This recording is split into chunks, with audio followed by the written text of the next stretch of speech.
Il y a plusieurs personnes dans le passé qui se sont présentées à la développerie, ignorant qu'il y avait des précautions à prendre. Et après avoir fini leur inscription, souvent soit ces personnes se sont rendues compte qu'elles n'avaient plus accès à leur dossier. Lorsque les résultats sont sortis, ces personnes ne pouvaient pas avoir accès à leurs résultats. Il y avait beaucoup de choses. Il y a d'autres même qui ont eu souvent leurs résultats, mais qui n'ont pas pu continuer dans le remplissage, par exemple, de la DS 260, et ainsi de suite. Beaucoup de situations arrivent. Pourquoi? Parce qu'il y a certaines précautions à prendre avant de pouvoir vous lancer dans la développerie. Et c'est pour ça, dans cette vidéo aujourd'hui, je m'en vais pour toucher 4 grandes précautions à prendre lorsque tu décides de te lancer dans la développerie. Je suis sûr que cette vidéo va aider vraiment beaucoup de personnes. Restez donc jusqu'à la fin de cette vidéo pour ne rien manquer. Mais n'oubliez surtout pas également aussi donc de partager la vidéo à toutes ces personnes que vous connaissez qui désirent se lancer dans la développerie pour pouvoir donc prendre ces précautions et ne pas faire ces mêmes erreurs. Que Dieu bénisse.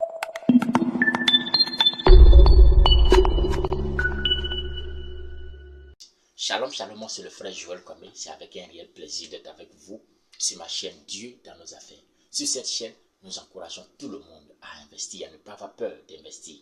Mais nous touchons spécifiquement le cas de la développerie, l'immigration dans sa généralité, l'insertion aux États-Unis, mais aussi en passant à la citoyenneté. La particularité de notre chaîne, c'est que nous montrons à tous ceux qui investissent dans n'importe quel domaine de leur vie que lorsque tu veux réellement réussir, il faut mettre l'intérêt de Dieu dans tout ce que tu fais. Alors tu verras Dieu. C'est pour ça que sur cette chaîne, il y a des vidéos qui touchent le côté spirituel et qui montrent comment impliquer Dieu dans nos affaires. Allez-y regarder ces vidéos, ça va vous aider. Si cette thématique est donc la bienvenue, je vous demande ces choses. Abonnez-vous à notre chaîne. Cliquez sur la cloche chaque fois où on envoie une vidéo. Vous serez les premiers à recevoir. Que Dieu bénisse. Comme je le disais aujourd'hui, nous allons parler de 4 grandes précautions à prendre lorsque tu décides donc de te lancer dans la développerie. Ces 4 précautions-là, je suis sûr qu'elles pourront réellement aider le maximum de personnes. Pourquoi? Parce que nous avons vu dans nos expériences que beaucoup de personnes, après avoir été sélectionnées, ont eu beaucoup d'histoires déplorables, mais malheureusement, c'est arrivé. Et ces personnes, soit ont perdu le visa, ces personnes n'ont pas pu continuer leur dossier, ces personnes n'ont même pas eu accès à leurs résultats. Donc la première précaution que j'encourage tout le monde à suivre avant de se lancer dans la développerie, c'est d'abord de s'assurer de remplir les conditions avant de te lancer dans la développerie. Si tu ne t'assures pas que tu remplis les conditions avant de te lancer dans la développerie et que tu vas, même tu as été sélectionné, je m'avais te dit qu'à la fin, tu vas donc échouer. Pourquoi? Parce que pour pouvoir jouer à la développerie, il y a 2 grandes conditions. La première condition, c'est le pays d'éligibilité. La deuxième condition, c'est la qualification. Soit tu as le bac au minimum, ou bien tu as une expérience de 2 ans dans une activité éligible, mais à laquelle tu avais déjà été formé et obtenu un diplôme ou un certificat encore pendant 2 ans. C'est-à-dire que tu as été formé pendant 2 ans et maintenant tu travailles dans ce domaine encore, ça te fait encore au moins 2 ans d'expérience. J'ai fait une vidéo, la vidéo précédente, où j'ai bien détaillé ces éléments. Allez-y regarder ces vidéos. C'est la première précaution à prendre. Si tu ne le fais pas et que même tu as été sélectionné, je m'en vais te dire que tu vas dépenser énormément et tu vas arriver à la fin, ils vont te disqualifier. Pourquoi? Parce que tu ne remplis pas ces conditions. Ces conditions-là, ce sont les conditions imposées à ce jeu. Donc remplissez-les avant de vous hasarder dans la développerie. Ça, c'est la première précaution. La deuxième précaution pour laquelle je vous en conjure, faites un effort. Avant de vous inscrire, assurez-vous que celui ou celle auprès de qui tu vas t'inscrire, assurez-vous que vous allez obtenir votre numéro de confirmation. Ça veut dire que quand tu vas partir, celui qui va dire non, viens, je vais t'inscrire, ou bien peut-être que tu as décidé d'envoyer tes informations à quelqu'un pour dire s'il te plaît, il faut remplir pour moi. Assure-toi d'abord que ce dernier-là, ou bien cette dernière-là, va te donner ton numéro de confirmation. S'il ne te donnera pas ton numéro de confirmation, alors ne t'hasarde pas là-dedans. Beaucoup de personnes se sont laissées piéger ainsi. À l'approche des inscriptions, des personnes viennent. Oh, viens, je vais t'inscrire, c'est gratuit. Nous ne prenons pas 5 francs. Nous ne prenons pas 5 francs. Viens, je vais t'inscrire gratuitement. Quand tu vas être sélectionné, tu vas voir que ça sera facile, tu vas partir. Et toi, dans une ignorance totale, ne sachant pas qu'en réalité c'est un piège, tu te lances là-dedans.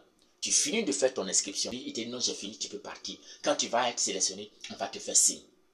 Alors qu'en réalité, c'est déjà un piège de n'avoir pas reçu ton numéro de confirmation. Ton numéro de confirmation te donnera accès à ton résultat. Et quand tu as accès à ton résultat, c'est que tu as accès à toi-même ton propre dossier. La première raison pour laquelle il est important d'avoir ton numéro de confirmation, c'est de te permettre toi-même d'avoir accès à tes propres résultats. Ça, c'est d'abord le premier. Ça, c'est la première raison. La deuxième raison, c'est d'empêcher tous ceux qui vont vouloir utiliser tes résultats pour en faire un chantage et obtenir de grosses sommes d'argent auprès de toi, de ne pas atteindre cet objectif. Donc, lorsque quelqu'un dit, donne-moi tes informations, il fait ton inscription alors que tu t'es pas rassuré que ce dernier ou cette dernière va te communiquer ton numéro de confirmation, alors je m'en vais te dire immédiatement que tu mets en risque ton résultat. Je m'en vais vous donner une petite histoire. Je connais quelqu'un dans le passé qui est allé s'inscrire. Lui on dit non, viens, on va t'inscrire, on va t'inscrire. Non, il ne faut pas t'inquiéter, nous on ne prend pas d'argent. Il a fini son inscription. Ils n'ont rien pris et la personne est partie. Des mois plus tard, c'est-à-dire le mois de mai, les résultats sortent. Il reçoit un coup de fil pour dire oui, tu as été sélectionné. Alors il court, il est tellement heureux. Il arrive maintenant, on lui dit bon, oui, tu as été sélectionné, nous avons vu tes résultats, voici même tu as eu ton case number, toutes ces choses-là. Mais tu dois savoir que c'est nous qui allons faire donc tes dossiers. Nous allons les faire à 3 millions de francs CFA. Si on veut calculer en dollars, ça peut avoisiner 8 000 à 9 000 dollars. Cela est très coûteux pour certaines personnes. Ce dernier, ne voyant pas la possibilité d'obtenir cet argent et autres, a dit non, vraiment, je ne peux pas faire ce dossier comme ça. Vraiment, c'est trop cher pour moi. Et autres, donc, il exige à la suite de cela son numéro de case number pour pouvoir lui-même faire son numéro. On lui dit, ok, si tu veux qu'on te donne toi-même ce numéro, alors il va falloir que tu payes 1 million. Vous comprenez? Ça veut dire que maintenant, pour obtenir le numéro là, ce dernier qui les inscrit, tu pouvais les inscrire à 5 000 francs CFA, ou bien tu pouvais les inscrire à 10 dollars et autres, exige maintenant que ce dernier lui donne 1 million, en d'autres termes près de 2 000 dollars. Lorsque ce dernier est confronté à une telle réalité, n'ayant pas donc cet argent, soit ce dernier est obligé d'abandonner son dossier. Voilà comment est-ce que des personnes rencontrent des situations, soit ne peuvent pas continuer leur dossier parce qu'ils n'ont pas les moyens financiers pour pouvoir donner à ces personnes. Et voilà comment est-ce que des personnes, souvent, sont privées de leur dossier. On utilise cela comme étant un élément de chantage. Pourquoi? À cause d'une première erreur qui a été commise. C'est qu'avant de s'inscrire, ce dernier ou cette dernière ne s'est pas assuré qu'après son inscription, on lui donnera son numéro de confirmation. Cela doit être une obligation lorsque tu vas avec quelqu'un pour t'inscrire. Donc voilà un peu comment est-ce que des personnes utilisent des actions malhonnêtes dans le but de pouvoir soutirer et escroquer de l'argent à certains candidats. Donc, assurez-vous, premièrement, qu'avant de vous inscrire, ce dernier ou cette dernière va vous donner exactement votre numéro de confirmation. Cela va vous donner accès à vous-même, votre propre dossier. Et lorsque vous allez obtenir votre dossier, cela n'engage que vous de pouvoir louer les services de qui que ce soit. Ça, c'est la deuxième précaution à prendre. Aussi longtemps que tu n'auras pas donc de numéro de confirmation, c'est que ton dossier n'est pas à ta portée. Et si ton dossier n'est pas à ta portée, alors tout le monde pourra donc te faire subir un chantage et tu seras obligé de dépenser énormément. Pendant qu'on est en train de regarder, si tu as été victime d'une telle situation, n'oublie pas de mettre cela dans les commentaires pour que ça puisse édifier certaines personnes. La troisième précaution que je donne, que j'encourage certaines personnes, c'est de s'assurer que lors de l'inscription, que ce soit avec votre propre email qu'on utilise pour faire votre inscription. Je le dis bien, lors de l'inscription, assurez-vous que c'est votre email qu'on utilise pour faire l'inscription. J'encourage les nouveaux candidats à suivre cette précaution. S'il se trouve que ce dernier qui vous a enregistré, qu'à la fin, il vous a donné votre numéro de confirmation. Si vous êtes parti avec votre numéro de confirmation et qu'il se trouve que vous l'avez égaré, ça veut dire normalement, si vous avez égaré votre numéro de confirmation, vous n'aurez pas accès à votre résultat en mai. Du coup, l'email que vous avez utilisé pour pouvoir faire votre enregistrement, votre inscription, va vous permettre de retrouver ce numéro de confirmation. Et c'est cela à la suite pourra donc te permettre encore de voir tes résultats et continuer la procédure. Donc voici la troisième précaution à prendre lorsque tu désires donc te lancer dans la développerie. La toute dernière précaution à prendre, qui est très très important, c'est de s'assurer que les informations qui seront en train d'être utilisées pour remplir et pour vous inscrire doivent être des informations justes et des informations complètes. Je vous donne un simple exemple. Lorsqu'il s'agit de ton identité, ton nom, ton prénom et ta date de naissance, et que lorsque vous serez sélectionné et que vous serez appelé à aller remplir votre DS 260, vous aurez besoin de votre date de naissance, de votre case number, mais aussi de votre numéro de confirmation. Donc, s'il se trouve que toi étant assis de l'autre côté, l'homme étant en train de t'enregistrer, je donne un simple exemple de date de naissance. Le 3 janvier 1985. Le 3 janvier 1985. Donc, en deux termes, ça sera le 01 va représenter janvier. Au lieu d'écrire par exemple 01, mais il a fait une erreur, il a mis 07. Donc, en deux termes, il a mis 03, 07, 1985. Au lieu de 03, 01, 1985. La personne finit de t'inscrire comme ça. Tu es heureux, tu es parti, tu as pris ton numéro de confirmation. Mais malheureusement, tu ne savais pas que dans ta date de naissance, il y avait une erreur. Ok? Tu es parti. Et maintenant, le jour où tu as été sélectionné, oh, j'ai été sélectionné à la développerie. Maintenant, tu veux rentrer dans ta DS 260. Tu finis d'écrire, puisqu'il y a une erreur d'une lettre ou bien d'un chiffre, le système ne s'ouvrira pas. On te dira que ça ne peut pas. Tu vas écrire au KCC pour leur dire non, tu as fait une erreur. Le KCC ne te dira pas que voici tes informations. Puisque le KCC se dit que tu es censé avoir mis des vraies informations, des informations justes et complètes.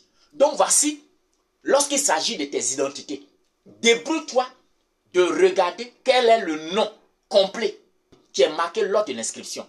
Ta date de naissance. Assure-toi que tout est correct et conforme à tout ce qui est dans tes papiers, dans tes documents. Ça, c'est les premières informations pour lesquelles tu dois t'assurer qu'elles sont vraies.